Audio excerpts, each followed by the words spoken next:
Buen día, jóvenes.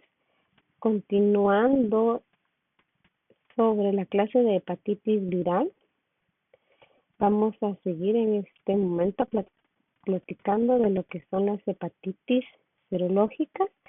Voy a empezar platicando de lo que es la hepatitis B, en este caso voy a hablar tanto de hepatitis B, C, D y G. Iniciamos entonces con lo que es la hepatitis B. La hepatitis B es un virus del orden pararetrovirus. El género es un hepanavirus. Tiene tropismo para las células del hígado, aunque también se ha visto que puede tener tropismo hacia riñones y páncreas.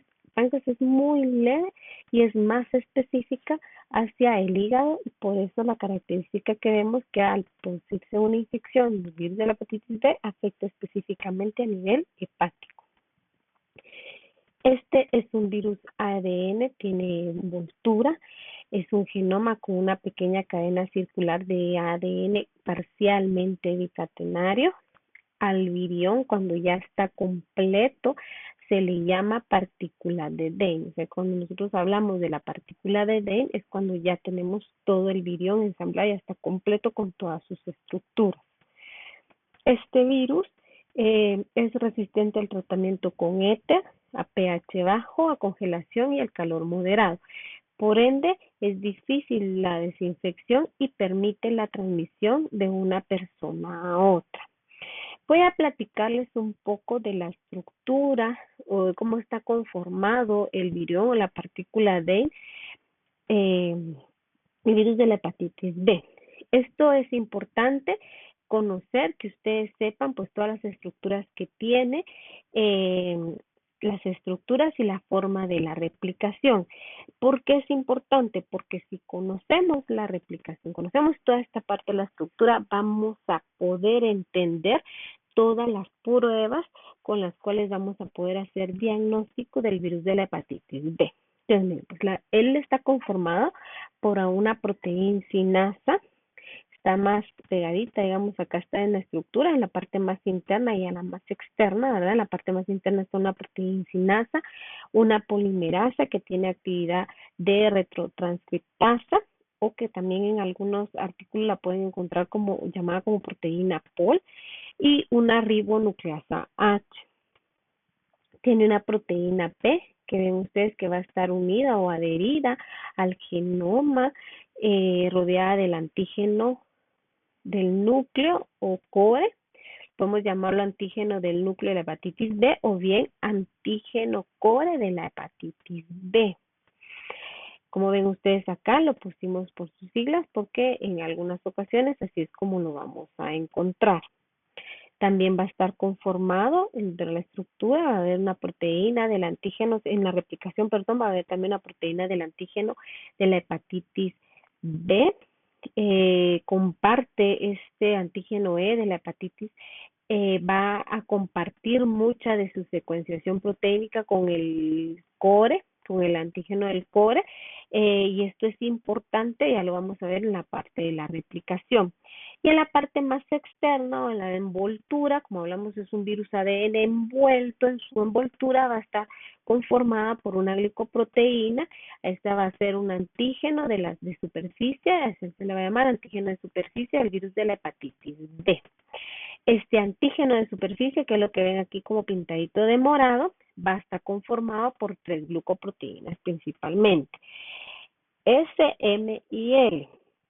La ES, digamos, todos los antígenos de superficie van a contener estas 3 glucoproteínas. De repente habrán algunos, cuando haya el proceso de la replicación, habrán algunos que contengan solo 2 glucoproteínas, o sea que solo tengan proteína M y S, otros que solo tengan S y L, dependiendo, ¿verdad? Pueden haber unos así, pero generalmente la mayoría va a estar conformado por las 3 glucoproteínas, y la S es la más importante porque es la que va a permitir obviamente parte del ensamblado, de que se vaya precisamente a unir todo el virión.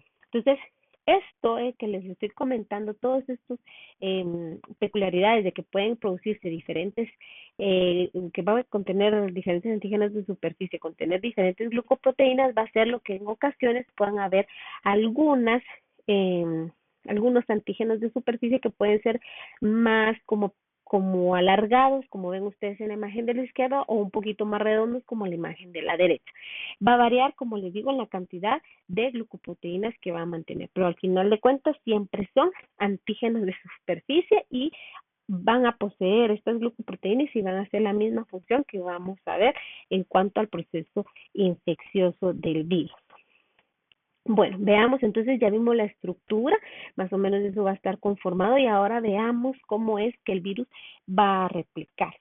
Este virus se va a unir, ya lo dijimos, a los hepatocitos porque es su órgano, su célula diana. Él tiene una predilección y un tropismo hacia esa célula. Se piensa, pues se habla que es a través de la albúmina sérica, ¿verdad? Donde va a llegar como a unirse y llegar a transportar y llegar a las células hepáticas. A nivel de las células hepáticas va a haber una proteína 3S1 que va a ser la que en el hepatocito que va a ser su unión. Es ahí donde él va a llegar a unirse y entonces ya va a permitir la entrada y pues ya todo el proceso de replicación que vamos a ver acá. Entonces, como ven ustedes acá, en la imagen a la derecha vemos, va a entrar el virión, va a entrar cuando entra en el hepatocito, se va a desenvolver, va a salir ese core, ¿verdad? Que tiene esa nucleocápside, se va a desnudar, se va a quitar esa envoltura, digámoslo así, que la tiene, se la va a quitar, va a dejarla ahí y va a ingresar toda la información genética. Y como sabemos, pues que es un virus ADN, va a irse específicamente hacia el núcleo, ¿verdad? Se va a transferir hacia el núcleo y es a nivel del núcleo donde este ADN que les decía que era una cadena incompleta, pues se va a convertir en una cadena completa, ¿verdad? Se va a se va a cerrar por completo la cadena, se va a convertir en un genoma ADN circular bicatenario, ¿verdad? Y esto básicamente pues para poder permitir el proceso de la replicación. Ya estando así, digámoslo, él ya va a poder formar va a poder formar en su genoma, ¿verdad? La transcripción va a empezar a formar los ARN mensajeros dentro de esa transcripción de su genoma. Él va a formar tres clases principales de ARN mensajero que son un poquito más grandes, digámoslo así, por las bases que va a tener, uno de 3.500, uno de 2.100, otro de 2.400, y va a producir otros dos más pequeños que van a ser de 900 bases. La importancia de estos ARN mensajeros, ya lo vamos a ver, es pues precisamente lo que van a codificar, ya que se completó este ADN, el genoma del ADN forma estos ARN mensajeros que, como sabemos, se van a ir al citoplasma y es ahí donde van a empezar la traducción. Ahí empiezan ellos a formar cada uno de estos ARN mensajeros que les decía, ¿verdad? Dependiendo, el que es un poquito más grande, que es de 3.500 bases, es el que va a codificar, por ejemplo, los antígenos, el antígeno del core, va a codificar el antígeno E, va a codificar la polimerasa, va a permitir precisamente que se haga el molde, digamos así, para seguir transcribiéndose el virus. Van a haber otros, ¿verdad?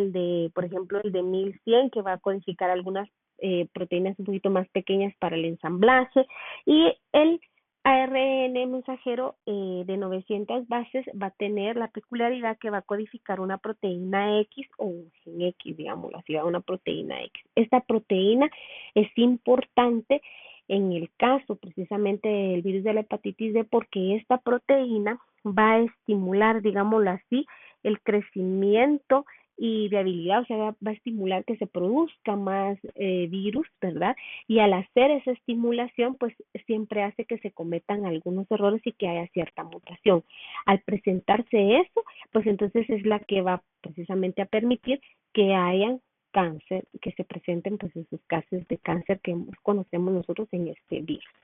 Bueno, Entonces, todas estas, como les digo, todas estas ARN, pues obviamente mensajeros lo que van a hacer es van a empezar a producir aquella fabriquita que empieza a producir todas aquellas estructuras de proteínas importantes para empezar a formarse y al final de cuentas empezar a ensamblarse todo lo que es el virión, ¿verdad? Eh, este ARN pues se sigue ensamblando, sigue formando, ¿verdad? Va a continuar este ARN, el más grande, el de 3500 bases, va a sintetizar a una molécula negativa de ADN, va a formarla una positiva y todo este proceso para que siga, digamos así, el proceso de replicación. Ella va a estar haciendo eso y eso lo va a hacer también gracias a la retrotranscriptasa que tiene este virus y lo va a seguir haciendo. Como les decía, es como una fabriquita, ¿verdad? Entonces están produciendo diferentes ARN, se están produciendo como varias cosas, ¿verdad? Va a haber un momento en que la fabricación se interrumpe, digámoslo así. Se llega a interrumpir y entonces se empieza, incluso se llega a interrumpir toda esta formación de ADN de cadena positiva, por ejemplo, porque ya cuando se empiezan a formar varias estructuras y ya el core del virus de la hepatitis B adquiere su envoltura, se para todo esto y se continúa el ensamblaje, o sea, se terminan de ensamblar y formar varios viriones. Y entonces ya formados varios viriones, ya en este caso pues ya puede liberar y sale por exocitosis el virus, como ven ustedes aquí en la imagen de hasta abajo. Hay un punto muy importante que hay que recalcar aquí en todo este proceso de la fabricación, digámoslo así, de todas estas proteínas.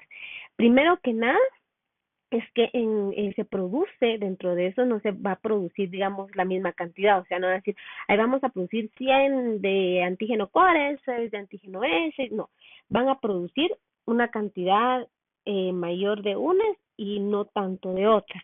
Y la que generalmente se produce en mayor cantidad son los virus, son las proteínas del antígeno de superficie. Entonces, salen moléculas de ya del virión, la partícula de ahí sale ya el virión completo, pero también van a salir un montón de partículas de proteínas del antígeno de superficie que no se ensamblaron, pero que están ahí. Y vamos a ver nosotros que la respuesta inmunológica y pues el antígeno de superficie es el que va a desencadenar pues básicamente todo este proceso. Entonces, va a desencadenar una mayor respuesta inmunológica y pues obviamente también nos va a permitir a nosotros hacer diagnóstico, a ver la presencia del antígeno de superficie. Como les digo, entonces ya viendo todo esto, la detección pues obviamente del antígeno de superficie y el antígeno E va a ser importante. Hay algo que olvidé comentarlo en el proceso de que les decía anterior, del ensamblaje. Hay un punto muy importante. Cuando se empieza a ensamblar el virus, eh, el core, el antígeno core, queda más adentro. De hecho, por eso se llama, porque está más en el corazón, ¿verdad? Más adentro, queda muy adentro y no queda más expuesto. Entonces, él no está, digámoslo así, expuesto al suero, no lo vemos y es muy difícil poder detectarlo y no nos sirve, por ejemplo, en el caso de hacer un diagnóstico en una fase mucho más aguda. Pero fíjense que la característica que tiene es de que como él al momento de codificarse todas sus proteínas, se codificaron, digámoslo así, iguales con el antígeno E. El antígeno E no se ensambla.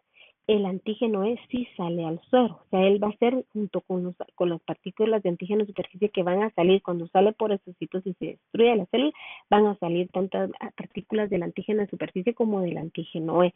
Y este core, solo el core es el que se ensambla. Por eso, viene la parte que ven ustedes aquí, es que la presencia de antígeno de superficie y la presencia de antígeno en sangre me va a decir a mí que hay una replicación viral. Aunque el core también es importante, pero yo no lo puedo ver porque no tiene un contacto con suero, entonces yo no lo puedo detectar.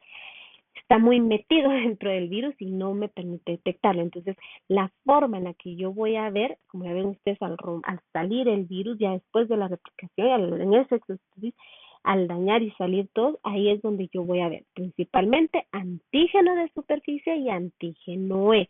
Esto me va a decir que hay una replicación viral. Incluso las partículas de antígeno de superficie pueden seguir viéndose periodo después incluso de que se haya ya finalizado todo el proceso de replicación.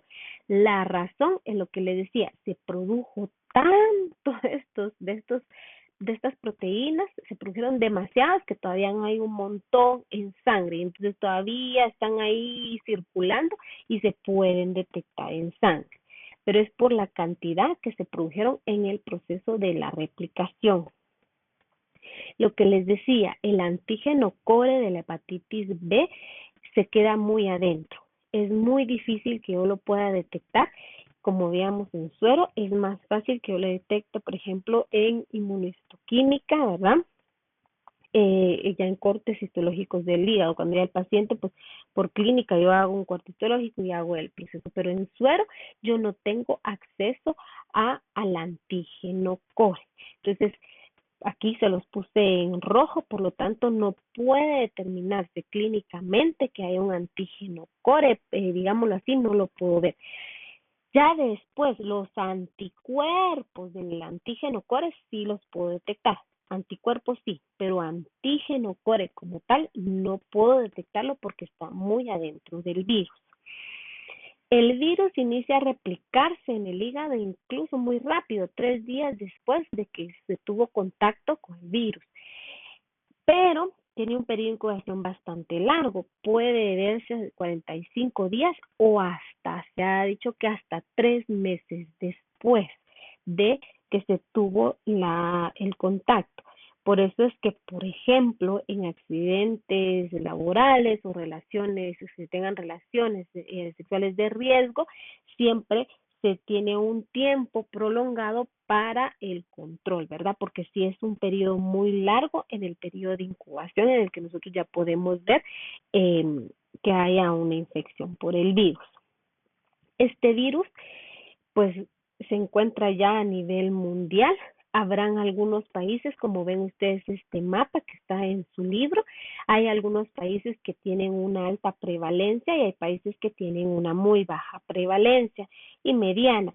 Ahí nosotros estamos como ahí la manchita María cabal, ¿verdad? Que somos los que estamos en la parte intermedia, ¿verdad? Deberíamos de estar en la parte baja porque la vacunación es una forma importante de prevención y como ustedes se dan cuenta, países más desarrollados donde la vacunación ha ayudado, pues obviamente el riesgo es menor. Y en los países donde no, pues obviamente África, unas partes de América, entonces ahí es donde el riesgo es mucho más alto de esta enfermedad. Es una enfermedad, el virus se transmite principalmente por la sangre. Podemos hablar que todo fluido corporal, ¿verdad? Es transmisor del virus. El virus se replica en las células y lo vamos a encontrar en cualquier fluido corporal. Dícese semen, saliva, leche materna, secreciones vaginales, secreciones menstruales, el líquido amniótico, toda secreción del cuerpo va a ser una forma de contagio. Entonces, las principales formas de transmisión generalmente va a ser por contacto sexual y en la forma vertical a través del parto. Aquí les puse la vía del parto perinatal o bien también en aquellas personas que consumen drogas inyectadas o bien las personas que se hacen tatuajes o aquellas personas que tienen transfusiones de sangre, todas las personas que puedan tener contacto en sangre, como les digo, esa es una forma de infección. Los tatuajes, la acupuntura, todos estos aretes, todos estos son formas de riesgo. Y nosotros como personal médico, pues obviamente también estamos en un alto riesgo porque todos estamos expuestos a algún accidente laboral, algún pinchón o algo así, entonces todos estamos en riesgo. Y les cuento que sí es alta la probabilidad, es mayor del 10 con un 10% de probabilidad de que yo me vaya a contagiar con hepatitis B después de un pinchón, digamos así, de un paciente que tenga la enfermedad. O sea, sí hay una alta probabilidad de que yo me contagie. Entonces es importante saberlo, ¿verdad? Luego del contacto que nosotros hayamos tenido, ya vimos, va a haber un periodo de incubación. Del lado derecho les puse el cuadrito que está en su libro. Siempre me gusta poner estos cuadros que son bastante didácticos visualmente. Vamos viendo nosotros en qué momento se puede presentar, lo que les decía, ¿verdad? El virus, el momento en el que nosotros tenemos contacto, la parte en la que el virus se está replicando, cuando no, todo eso nos va a permitir a nosotros ver precisamente la clínica y las fases en las que nosotros podemos incluso hacer diagnóstico. Entonces, muchas veces la enfermedad puede pasar de ser sintomática o bien hay pacientes que son completamente asintomáticos. Y de hecho, yo he visto un par de pacientes que ya porque tienen problemas hepáticos y todo, pues obviamente se les hacen sus pruebas y en ningún momento supieron cuándo tuvieron hepatitis B. Y pues obviamente nos damos cuenta que sí tuvieron hepatitis B, ¿verdad? Entonces puede ser alguna enfermedad asintomática, va a depender mucho de la respuesta del hospedero, de la persona que tiene la enfermedad, eso va a depender mucho. Va a haber un periodo prodrómico, ya saben ustedes, periodo acá está, como ven ustedes, el periodo de incubación.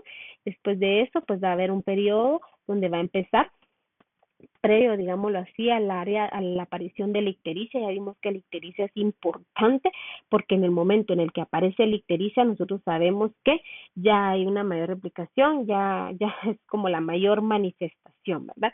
Pero previo a eso siempre hay unos síntomas como puede ser la fiebre, anorexia, náusea, vómitos, malestar general, que si se recuerdan ustedes se parecen muchísimo a todos los síntomas que vimos incluso con la hepatitis A o la hepatitis E, se parecen muchísimo. ¿Qué puede variar en el caso? Pues muy poco, la verdad, porque el dolores articulares también lo puede producir la hepatitis A, la orina oscura, todas estas cosas la puede producir, ¿verdad? Entonces, todo esto va a ser muy similar en todas las hepatitis. 1% es un porcentaje muy bajo de pacientes pueden llegar a tener una hepatitis fulminante. Pueden haber pacientes que pueden tener hemorragias, pacientes que van a tener ascitis. Como hablábamos inicialmente, todo va a depender de la respuesta inmunológica del hospedero. Cómo va a reaccionar su sistema inmunológico ante la presencia del virus. Puede ser un poquito más exagerada la respuesta o no, va a depender de eso. Van a haber incluso personas que van a tener reacciones de hipersensibilidad por inmunocomplejo, recuerdan ustedes eso, y entonces van a tener problemas ya de vasculitis, necrotizantes, van a tener problemas ya incluso renales con glomerulonefritis, o sea, ya va a depender mucho del sistema inmunológico del paciente. Vemos acá otra imagen de lo que les decía en la parte de los síntomas y es importante que nosotros sepamos entonces que del contacto, como ven ustedes en la parte de abajo, de 0 a 2, aquí abajo son los meses, ¿verdad? De la exposición. Puede ser que nosotros pues no vamos a detectar, no vamos a ver el virus, está ahí su periodo de incubación y de repente va a haber un momento en el que nosotros ya vamos a ver, pues obviamente por la replicación y todo este proceso, ya van a empezar a elevarse la mayor cantidad de virus en sangre. Principalmente, recordemos en la replicación entonces, principalmente vamos a ver en el momento de replicación antígeno de superficie y antígeno E, como ustedes ven acá. Y va a haber un momento, pues obviamente, donde va a haber la presencia de síntomas, cuando ya empieza a ser mayor la cantidad del virus, a ser más alto su pico viral, y ahí empieza a descender y obviamente va a ir descendiendo la cantidad, digamos así, de antígenos que vamos a ver. Pero, como toda respuesta inmunológica, vamos a ver antígenos y van a empezar a formarse, entonces, anticuerpos. Van a empezar en su momento, como ustedes ven, por ejemplo, en el antígeno E, van a ver ustedes acá, donde tengo acá el anticuerpo contra el antígeno E, que es la línea azulita punteada que ustedes ven acá abajo. Esta es que empieza a producirse ya en el periodo que ustedes ven donde ya empieza el descenso de la cantidad de virus, de la replicación, empieza entonces a formarse anticuerpos contra el antígeno E y también se empiezan a formar anticuerpos un poquito después porque lo que hablábamos que virus que los antígenos del antígeno de superficie siguen produciéndose muchos, entonces los anticuerpos contra este tardan un poquito más en presentarse, pero sí se van a presentar. Entonces, después de un tiempo, aproximadamente, si ustedes se dan cuenta, hasta 3, 4 meses después de la exposición, va a empezar a formarse los anticuerpos contra el antígeno E y después, incluso 6 meses, 5 meses, 6 meses, los anticuerpos contra el antígeno de superficie. Y el antígeno core también va a crear sus anticuerpos. Los vamos a ver porque obviamente va a haber un momento en el que ya va a poder exponerse, porque ya estuvo expuesto nuestro organismo al antígeno, entonces ya se van a ver. Y al final, pues obviamente de 1 año, 2 años, dependiendo de, ya vamos a ver si este paciente ya está curado, pues básicamente la presencia de anticuerpos ante el antígeno de superficie o anticuerpos contra el antígeno E o bien anticuerpos contra el antígeno core. Obviamente, si mi paciente sigue en fase de replicación, nunca voy a ver los anticuerpos. Sigo viendo antígenos, porque sigue la parte de la replicación. Sigo viendo antígeno E y sigo viendo antígeno de superficie. Esta imagen es muy parecida. Lo que yo quería explicar básicamente en esta, como ustedes ven, en la parte de abajo habla de meses y años. Si ustedes se dan cuenta, después de la presencia de la infección, el contacto, la replicación y todo, el paciente puede incluso tener años, 1, 2, 3 años, la presencia de antígeno E o bien de antígeno de superficie. Esto lo vamos a ver, como se decía, en aquellos pacientes que ya va siendo, entonces ya no va siendo una enfermedad aguda, sino que ya va siendo una enfermedad crónica.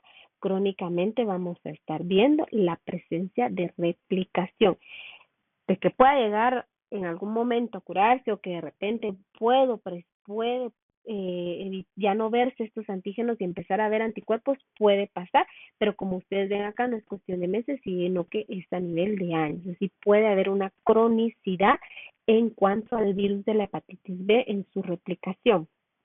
Es muy bajo, 5 a 10% de estos pacientes que tienen enfermedad crónica de hepatitis B pueden llegar a progresar a una cirrosis o bien a cáncer, pero sí puede llegar a ser progresivo. Obviamente lo que hablamos anteriormente, si sigue el estado de estarse replicando, hablábamos de esa proteína X que sigue estimulando esa parte de la replicación, pues siempre hay un momento en donde puede haber alguna mutación y esto conllevar entonces a la presencia del cáncer. Y obviamente esta es la principal complicación, ¿verdad? La cirrosis, el cáncer, que son la principal complicación que puede producirse por infección por virus de la hepatitis B. Puede producir también infecciones fulminantes, ya lo vimos, es muy bajo, un 1%, pero puede presentarse. Puede haber activación de infecciones crónicas, es decir, que el paciente puede de repente mejorar y de repente volver otra vez a la fase de la replicación, o sea que constantemente esté replicando y esté entonces, como le digo, en sus fases crónicas.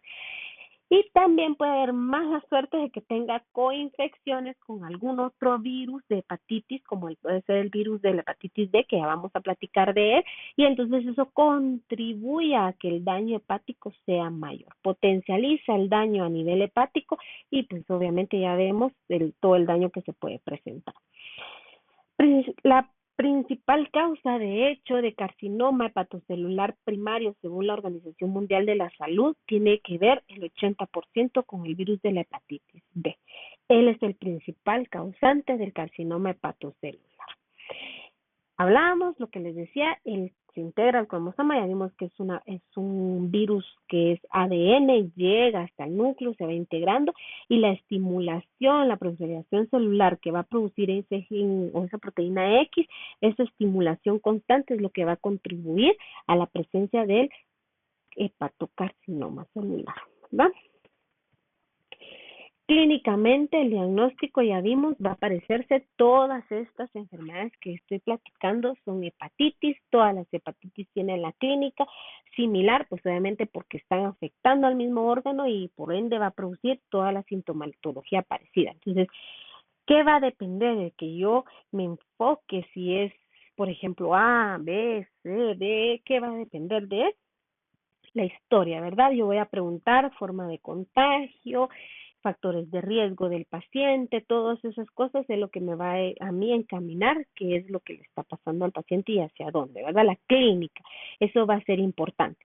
Enzimas hepáticas siempre se elevan, una característica que van a tener todas estas hepatitis serológicas, a diferencia, siempre se van a elevar también en las epidemiológicas que hablamos anteriormente, pero en estas se van a elevar por un poco más de tiempo las enzimas hepáticas. Ya vimos, una de las complicaciones que producen estos virus es cirrosis. Entonces, las pruebas hepáticas pasan por un tiempo más prolongado elevado, ¿verdad? Eso es importante. ¿Y cómo voy a hacer entonces yo diagnóstico serológico? ¿Cómo voy a ver la presencia del virus? Entonces, yo ya sé que el virus se está replicando. ¿Qué es lo que yo espero ver? Ya hablamos de los factores que quiero ver. Necesito ver que haya antígeno de superficie, antígeno E, ¿qué es lo que espero ver? Sabemos que mientras haya replicación, vamos a encontrar antígeno E y antígeno de superficie, siempre que hay. Cuando yo constantemente veo antígeno de superficie, después, por ejemplo, de unos 6 meses, un año, o sea, después de un par de meses, todavía puedo verlo después de que ha habido una fase aguda, una enfermedad aguda, por lo que hablamos de que pueden haber todavía algunos antígenos de superficie que se produjeron demasiados. Pero cuando ya va siendo muy crónico el proceso, cuando ya los veo por mucho más tiempo, tengo que pensar, obviamente, en una infección crónica. Eso es importante. Y el antígeno E siempre presente. Como ustedes ven acá en la fotografía, abajo les puse unas muestras de inmunocromatografía. Ya ustedes son expertos, lo conocen muy bien. Cómo es que nosotros vamos a ver la presencia. Aquí bien ustedes, hay inmunocromatografía para el antígeno de superficie o bien para el anticuerpo del antígeno de superficie, dependiendo qué es lo que estamos buscando. Cuando yo ya veo presencia, por ejemplo, de anticuerpos contra el antígeno de superficie, pueden haber dos opciones. Una, que mi paciente esté vacunado. ¿Por qué? Porque la vacuna está hecha precisamente de antígeno de superficie. Entonces, me están creando anticuerpos, lo que tengo son anticuerpos contra el antígeno de superficie. Entonces, si solo tengo anticuerpos contra el antígeno de superficie dentro de mis pruebas que yo me hago, eso quiere decir que yo estoy vacunado. Nunca tuve contacto con el virus. Solo estoy vacunada y me estoy previniendo. Ahora sí, yo tengo anticuerpos contra el antígeno de superficie, pero también tengo anticuerpos contra el antígeno E o contra el core.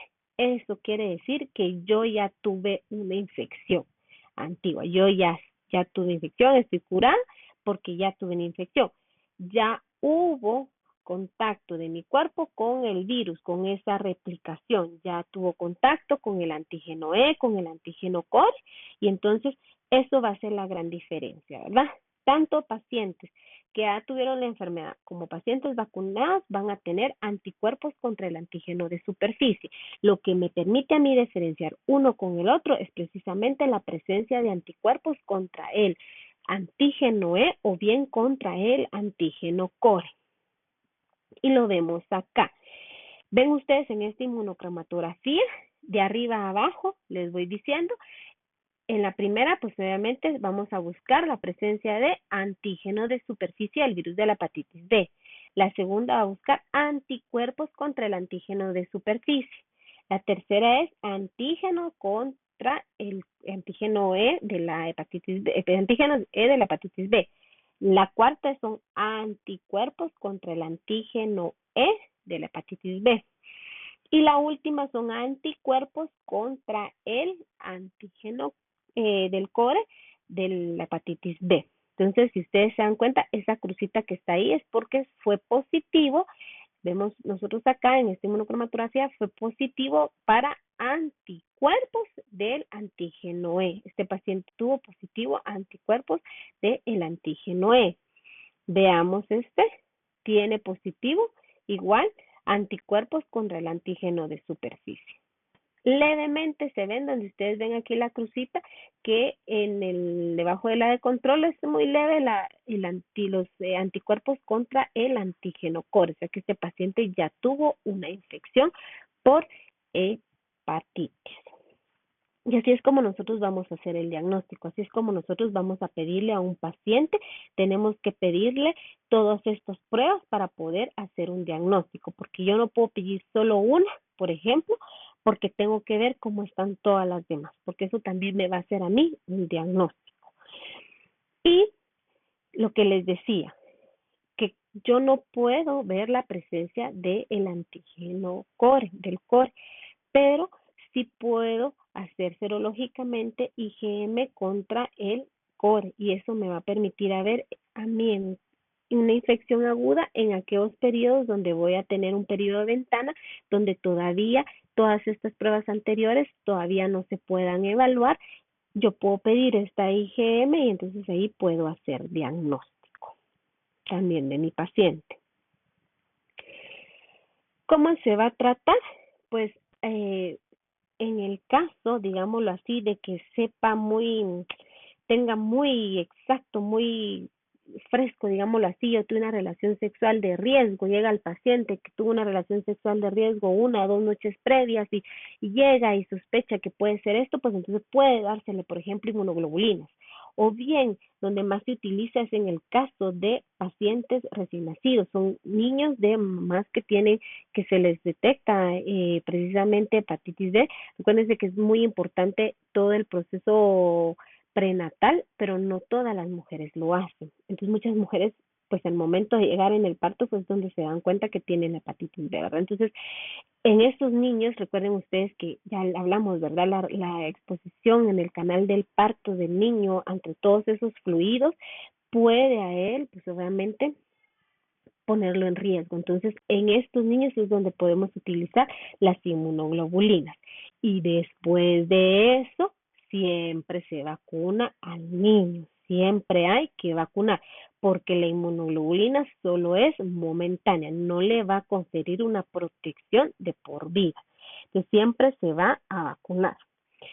Ya hay tratamiento, interferón, hay la amigurina, hay muchos otros medicamentos, no me voy a detener en eso, pero ya saben ustedes que sí hay tratamiento, se puede dar tratamiento. Pero lo más importante siempre va a ser la prevención, la parte de prevención. Nosotros tenemos que evitar precisamente el riesgo ante esta enfermedad, evitar relaciones sexuales con portadores o bien si no, pues obviamente tener todos los cuidados. Nosotros como personal médico pues las medidas de bioseguridad que han oído N cantidad de veces con sus profesores que los viven diciendo con las medidas de bioseguridad son importantes porque básicamente estos son medidas para protegerlos a ustedes de todas estas enfermedades o de un mayor riesgo. Entonces son importantes todas las medidas de bioseguridad y el uso siempre de sus guantes cuando ustedes van a tener contacto con alguna secreción de su paciente. Y una medida de prevención que ya todos ustedes deberían de tener es la vacuna, ¿verdad? Todos deberíamos de estar ya vacunados contra la hepatitis B. Ya vimos, es un riesgo y incluso de padecer un cáncer, ¿verdad? Entonces incluso hasta nos estamos previniendo un cáncer en caso de vamos a tener una exposición por este virus. Entonces es una muy buena forma de prevenir todas las complicaciones que esta enfermedad puede producir. Lo que les decía, hay una vacuna que trae hepatitis A y B y hay una que solo trae la hepatitis B. Sabemos todos, son 3 dosis de la hepatitis B y nosotros por ser personal de riesgo, pues vamos a tener que tener en algún momento más temprano que la población en general un refuerzo de protección. Como les decía, el esquema debe estar completo en todas las edades, a todas las personas deberían de tenerlo. Según la OMS, la protección va a durar 20 años de toda la población. A nosotros, por ser personal de riesgo, nos dicen que cada 10 años siempre hay que estarnos volviendo a poner refuerzos de hepatitis B. Eh, y obviamente todas las personas que estén en mayor riesgo deben de estar vacunadas. ¿Quiénes son esas poblaciones de alto riesgo? Las que pudieran haber recibido transfusiones, como por ejemplo los hemofílicos, pacientes que necesitan transfusiones constantes, o aquellos pacientes que están constantemente con uso de agujas, como los pacientes con diálisis, por ejemplo, diálisis, hemodiálisis, pacientes trasplantados, pacientes que usan jeringas por drogas, reclusos, la asignación, todas esas personas son personas de riesgo. Y como ven ustedes, allá están rojitos, se los puse personal sanitario. Nosotros somos una población en riesgo, por el riesgo tenemos contacto con tanto paciente. Entonces, es importante siempre estar protegido, porque eso nos va a proteger siempre a nosotros. Entonces, esto es en cuanto a la hepatitis B. Vamos a pasar siempre en la parte serológica al virus de la hepatitis C. El virus de la hepatitis C, vean ustedes en su libro, está como les puse aquí abajo, virus no A y no B, porque así fue como inicialmente empezó todo este estudio, ¿verdad?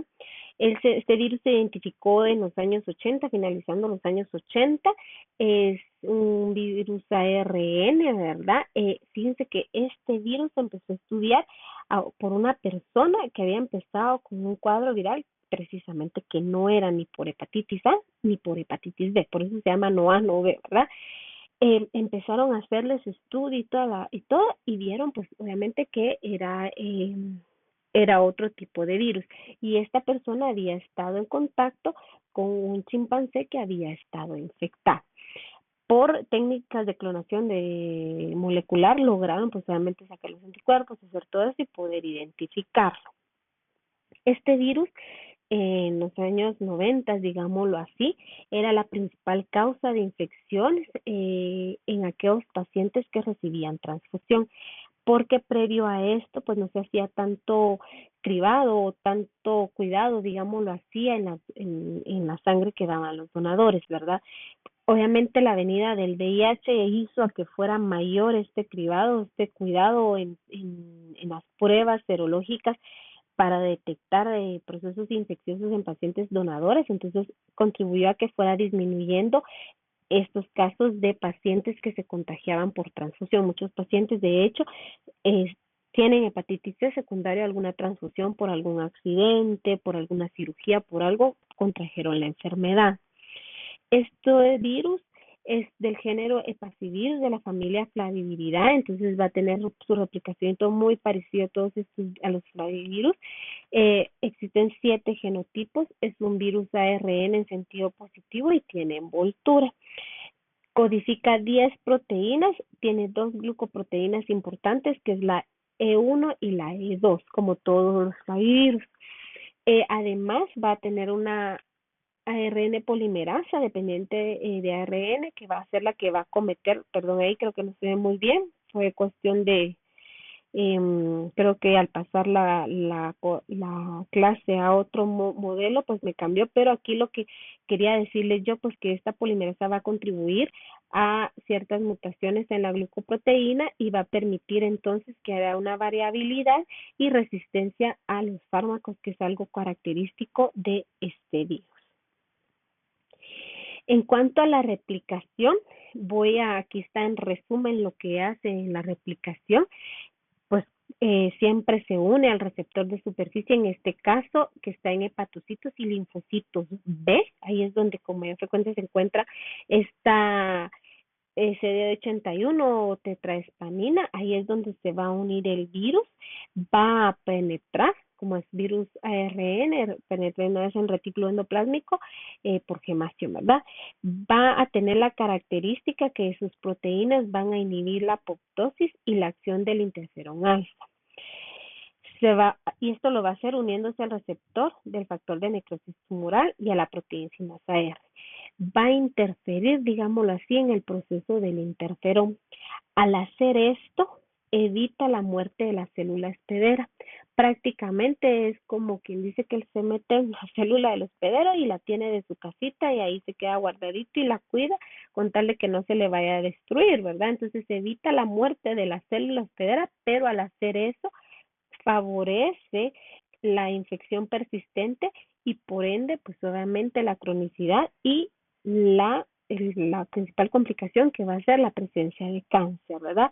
Eso va a contribuir, disminuye dentro de todo este proceso, al interferir con interferón y todo este proceso, disminuye la cantidad de linfocitos T, CD8 citotóxicos, ¿verdad? Y entonces también contribuye a que se dé la presencia de cáncer. La transmisión va a ser, como hablamos, siempre por sangre. sea por sangre infectada, vía sexual, sea por drogas, por vía parenteral, por cualquier contacto con sangre, ahí es donde va a haber una infección. Hablábamos inicialmente que las personas que tenían pues transfusiones como los hemofílicos, ellos son los que tienen un mayor riesgo de padecerla y se ha visto que hay una mayor frecuencia de pacientes con virus de la hepatitis C en pacientes que son VIH positivos. Generalmente se da porque estos pacientes han consumido drogas, entonces tienen una infección por VIH y pueden tener una infección tanto con hepatitis B como por hepatitis C. Generalmente es más frecuente la hepatitis C, puede presentarse en este tipo de pacientes.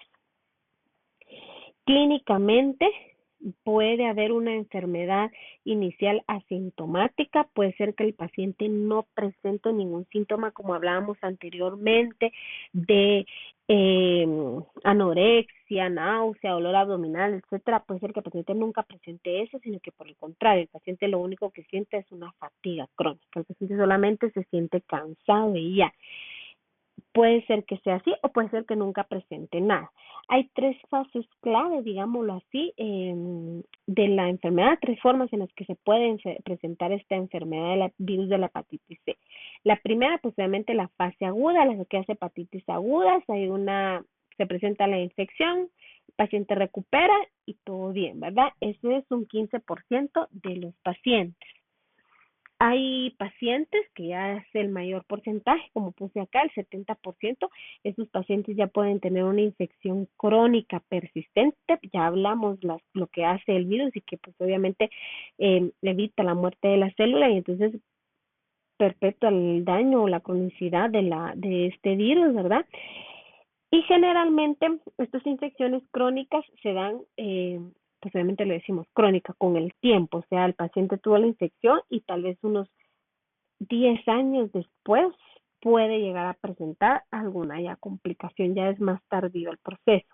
Y aquellos pacientes que no solo tienen una infección crónica, sino que también ya pueden llegar a tener cirrosis, ¿verdad? Es un 15% que pueden de la fase rápida, ¿verdad? Y después de una infección aguda, progresa muy rápidamente a una cirrosis y obviamente estos pacientes con cirrosis en algún momento pueden llegar a tener una mayor complicación.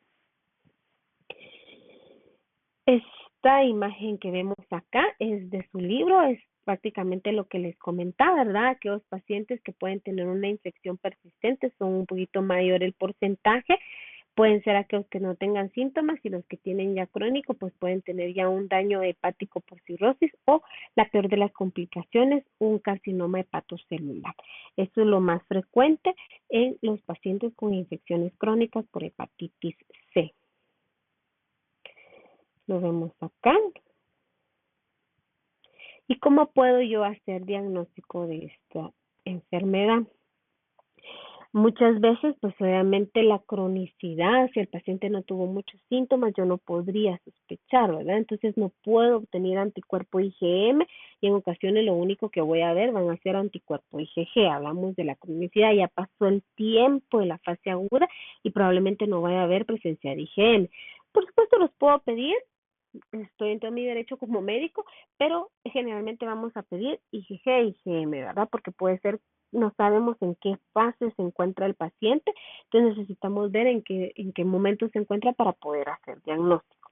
Al igual que hemos visto tanto con hepatitis A, hepatitis E y ahora con la C, es que también, no solo con las pruebas de anticuerpos con ELISA, también podemos hacer pruebas de PCR, ¿verdad? El ARN nos va a dar a nosotros mucha información.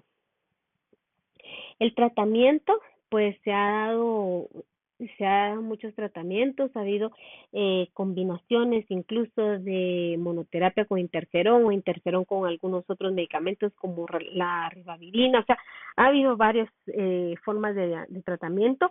Ya llevamos unos años, unos 10 años tal vez, de que ya hay un tratamiento, ya empieza a ser un poquito, les digo, más accesible para la población. El tratamiento pues cura al paciente desde un 90% de pacientes que ya se han curado de hepatitis C gracias al tratamiento. Les decía, pues va siendo un poco más accesible porque inicialmente el tratamiento era de sin mentiras, era aproximadamente unos $5,000 a $10,000 inicialmente al mes. Poco a poco ha ido disminuyendo, pero no deja de ser un tratamiento bastante caro. Hablamos de que por lo menos al mes el paciente tendría que estar gastando de 10 a 15,000 quetzales para su tratamiento.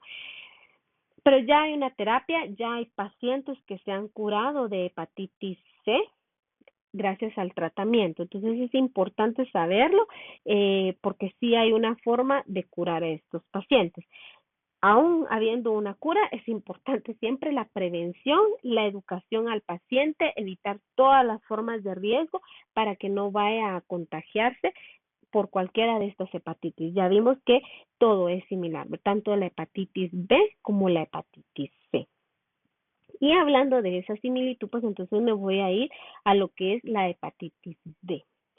La hepatitis D es un virus que, y al igual que los que venimos platicando, pues afecta básicamente, se transmite básicamente a nivel sanguíneo y afecta siempre el hígado. Se identificó, si ustedes se dan cuenta un poquito antes, incluso que la hepatitis C se identificó a finales de la década de los 70. Es considerado el único miembro de la familia de la viridae, o se le llama incluso agente delta, así es como se le ha llamado. Hay 3 genotipos. Fíjese que este virus tiene una característica muy, muy importante, y es que es un virus que necesita de otro virus para poder infectar. O sea que él solito no va a producir ninguna infección, él solo no, necesita a alguien más. Es un virus ARN monocatenario, su genoma es ARN monocatenario, es circular en forma de bastón. Como ven esta imagen que ustedes tienen en su libro, ahí está el virus, está rodeado por el core del antígeno delta, que es esta que ustedes ven acá como amarillito, ¿verdad? Y hay 2 formas, una forma pequeña y una forma grande. Generalmente la pequeña es la que encontramos con mayor frecuencia y a la que puede infectar. Pueden estar las 2, pero generalmente la pequeña es la que nosotros vamos a ver con mayor frecuencia, la forma más pequeña. Es un virus incompleto porque no tiene envoltura, no tiene nada, incluso no tiene algo que le permita a él poder llegar a unirse a alguna célula. No puede unirse a ninguna célula del hospedero. Es como así, como les decía, es un agente delta, solo está por la envoltura del core y de ahí no pasa más, no tiene nada más, no tiene otra proteína que le permita a él unirse. Y entonces, ¿qué pasa? Él se ayuda del antígeno de superficie del virus de la hepatitis B. Cuando él encuentra antígenos de superficie de la hepatitis B, pues lo agarra, ahí sí que encontró el suéter tirado y se puso porque tenía frío, ¿verdad? Agarró el suétercito y con ese ya él va a poder lograr entrar, ¿verdad? Va a entrar a la fiesta y poder hacer lo que él desee. Entonces, va a necesitar el virus de la hepatitis B. Entonces, muchas veces se recuerdan que hablamos cuando decíamos de la hepatitis B, puede haber una coinfección por algún otro virus, en este caso el virus de la hepatitis B. Puede estar junto con el de la B, porque obviamente él, mientras se encuentre antígeno de superficie del virus de la hepatitis B, va a poder ingresar al hospedero. En la replicación, pues básicamente crea una copia de ARN, ¿verdad? Replicando al virus, lo que les decía yo que va a producir, esto que les puse aquí, un antígeno pequeño del agente delta, que esa es la parte importante. Eso es el que con mayor frecuencia va a producir porque es el que más le va a servir para producir infecciones. Esto no quiere decir que no produzca el antígeno delta grande, sí, lo va a producir durante la infección, va a producir, va a tener mutaciones y entonces en esas mutaciones va a producir este antígeno delta grande, pero el principal, digamos, el primer productor va a ser el antígeno, eh, el antígeno pequeño del agente delta. Me disculpo porque aquí puse RN con minúsculas. Error ahí. Bueno, la forma de transmisión, hablamos que es una transmisión al igual que el virus de la hepatitis B y C, transmisión sanguínea. Todo lo que son secreciones, sangre, semen, secreción vaginal, todo esto también puede contribuir a que ingrese. Y en el caso del virus de la hepatitis B, pues la presencia obviamente de virus de la hepatitis B, o bien que haya antígeno de superficie de la hepatitis D, le va a permitir a él ingresar. Lo que les decía, así es la única forma en la que él va a poder ingresar, con la presencia de antígeno de la hepatitis B. Va a poder coinfectar, o sea que infectan juntos, ingresan juntos los dos virus, o bien sobreinfectar, o sea que el paciente, la persona ya tiene una infección por virus de la hepatitis B, o bien tiene antígenos del virus de superficie, el virus de la hepatitis B, y por alguna razón tiene contacto con el virus de la hepatitis B, este sobreinfecta porque obviamente ya había hepatitis B, ¿verdad? Entonces, eso es lo peor. ¿Qué pasa? Pues obviamente al sobreinfectar o coinfectar, ya al haber dos virus que producen un daño muy severo a nivel hepático, puede producir hepatitis fulminante hasta en un 40% de los casos. O sea, es alta la probabilidad de que se presente. El daño hepático es muy grande. ¿Cómo voy a hacer diagnóstico? Igual como hemos estado viendo, anticuerpos por medio de ELISA voy a poder hacer, y las pruebas de PCR. Esas son las formas en las que yo puedo detectar el virus de la hepatitis D. Fíjense que esto que les puse acá es importante. Hablaba en un artículo que decía que los anticuerpos contra el virus de la hepatitis D no conferían inmunidad para una infección futura, y la razón era porque, como les decía, como él siempre necesita alguien que lo vaya a ayudar a infectar, entonces nuestro sistema inmunológico solo detecta la parte del antígeno de superficie, no más adentro, ¿verdad? O puede detectarlo, pero no permite, porque pues podemos ver los anticuerpos, pero estos anticuerpos no llegan a ser de por vida. Entonces, sí afecta mucho y no vamos a tener una inmunidad, ¿verdad? Y en teoría, tratamiento no se conoce para el virus de la hepatitis D. La mayoría, pues obviamente se les da el parte del tratamiento de la hepatitis B, y pues ahí van mejorando. No hay un tratamiento específico.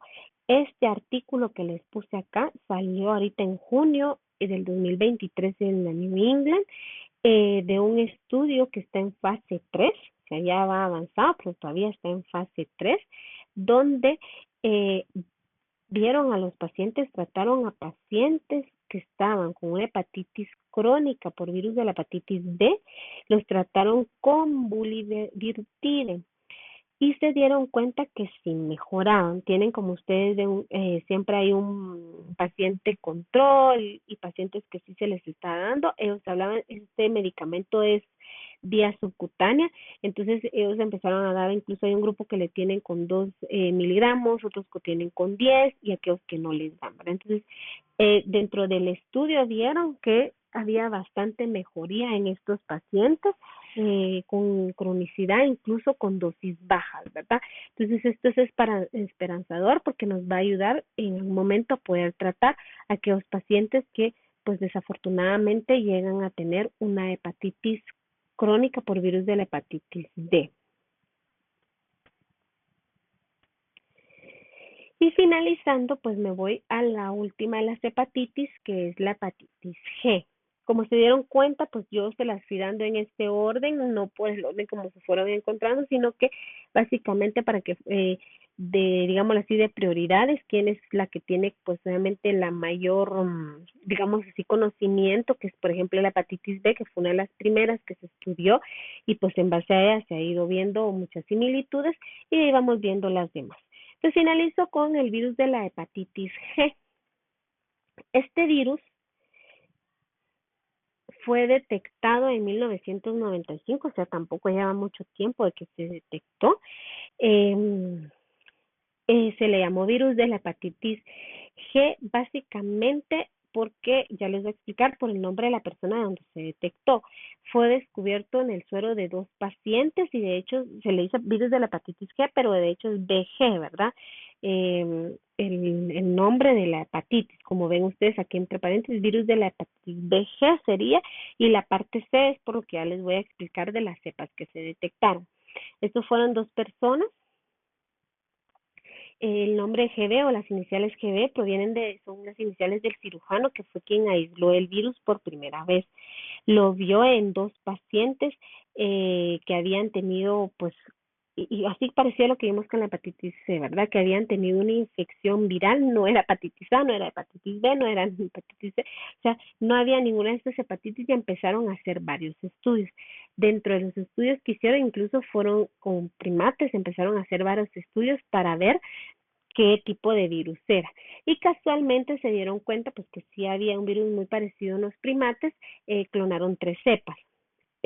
Como les digo, el virus se llama GB por las iniciales del cirujano, quedó después solo como virus G.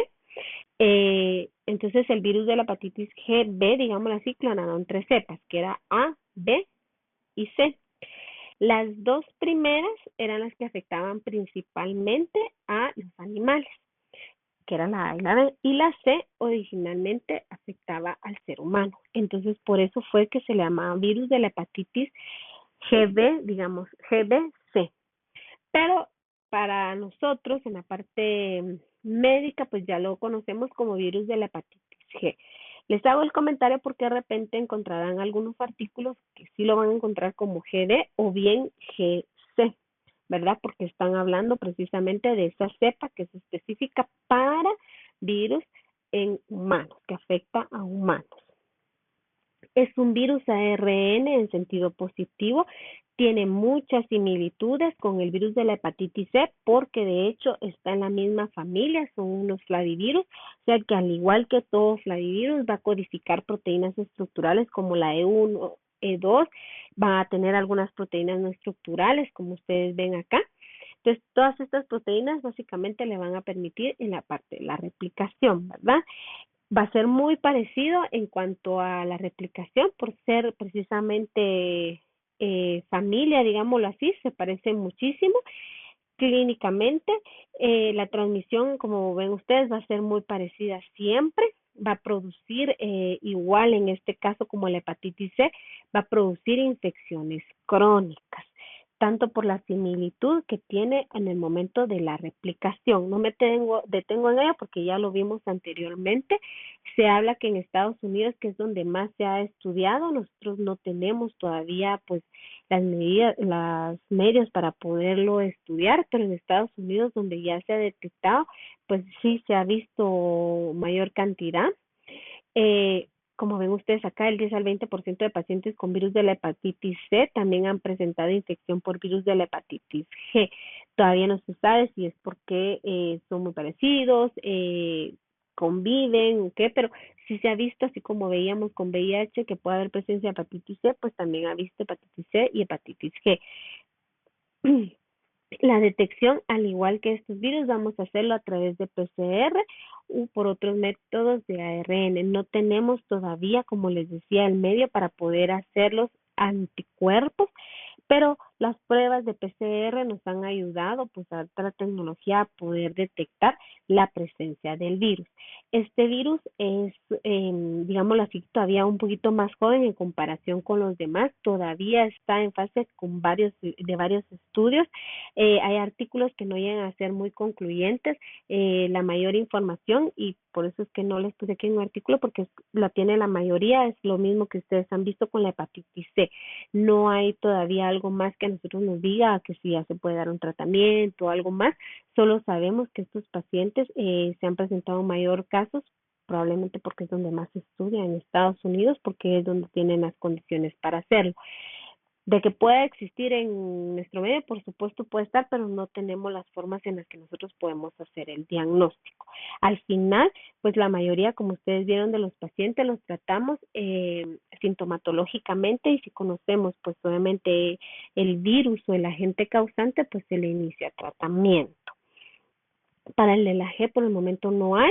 Esperemos que espero que el otro año que volvamos a platicar, pues ya haya mejor información, pero por el momento estamos así.